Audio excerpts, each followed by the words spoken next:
വിശുദ്ധരോടൊപ്പം. March 30 വിശുദ്ധ John climax.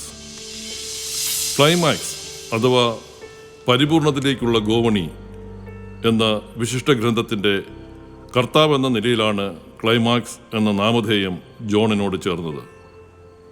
524 പലസ്തീനായിൽ ജനിച്ച John 16-ാമത്തെ വയസ്സിൽ ലോകത്തെ ആർഭാടങ്ങൾ ത്യജിച്ച് സന്യാസം വരിക്കുകയും 22-ാമത്തെ വയസ്സിൽ സീനായ് മലയിൽ തപോജീവിതം മർട്ടിനിയൂസ് എന്ന സന്യാസിയുടെ ശിക്ഷണത്തിൽ തുടരുകയും ചെയ്തു.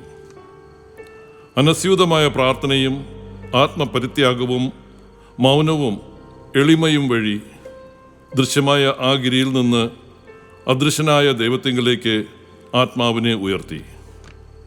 പലരും ജോണിൻ്റെ ഉപദേശങ്ങൾ തേടി ആശ്വാസം പ്രാപിച്ചിരുന്നു.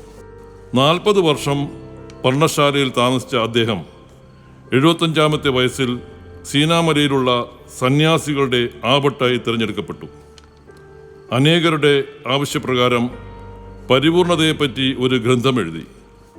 അതാണ് അദ്ദേഹത്തിൻ്റെ 2ാമത്തെ പേരിന് കാരണമായ ക്ലൈമാക്സ് എന്ന ഗ്രന്ഥം.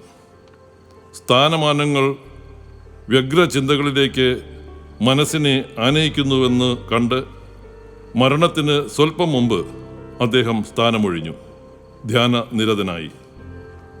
605 മാർച്ച് 30 അദ്ദേഹം ദിവംഗതനായി. എൻ്റെ കർത്താവേ, അങ്ങയിൽ നിന്ന് വേർപിരിയുക അസാധ്യമാകത്തക്ക വിധം പ്രാർത്ഥന വഴി അങ്ങയോട് യോജിക്കുകയല്ലാതെ വേറൊന്നും ഭൂമിയിൽ ഞാൻ ഇച്ഛിക്കുന്നില്ല.